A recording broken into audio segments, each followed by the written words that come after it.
You know, back in 2001, a 500 Boise State squad rolled into Fresno and upset an 8th-ranked Bulldogs team.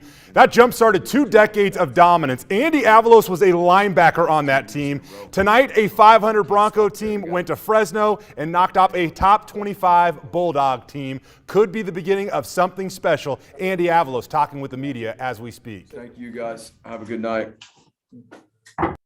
Recording stopped. We caught the end of that. I'm going to have more for you coming up tonight on a special edition of the news at 10, which will be at 11 o'clock. But either way, let's get to these highlights. The Broncos would hope for that history that I just mentioned to repeat. A 500 team playing on the road at Fresno. Now already up 3-0 in the first. Kekala Canillo steps in front of a pass from Jake Haener and nabs his first interception of the season. That gave the Broncos the ball in great field position. On the first play of that ensuing offensive drive, George Holani, finally healthy and finally off a pitch count, looked phenomenal tonight. Here he picks up 40 yards. He had 186 total yards in the game. The officials would rule him out at the 1-yard line. From there, Boise State's goal line battering ram would come in and take it across the goal line. Andrew Van Buren had not 1 but 2 rushing touchdowns tonight.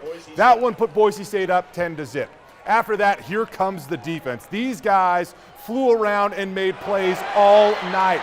Riley Wimpy gets to the quarterback for the sack right here. He was one of 4 Broncos that brought down Jake Haener. After that, we go back to the offensive side of the ball. Hank Bachmeier attacking this Bulldog defense through the air. Octavius Evans pulls this one in for a 48-yard gain, easily a career best. Jonah Dalmas was great tonight. He had 4 field goals in this ball game. Boise State went up into the locker room up 16-7 at halftime, and they would just pour it on from there.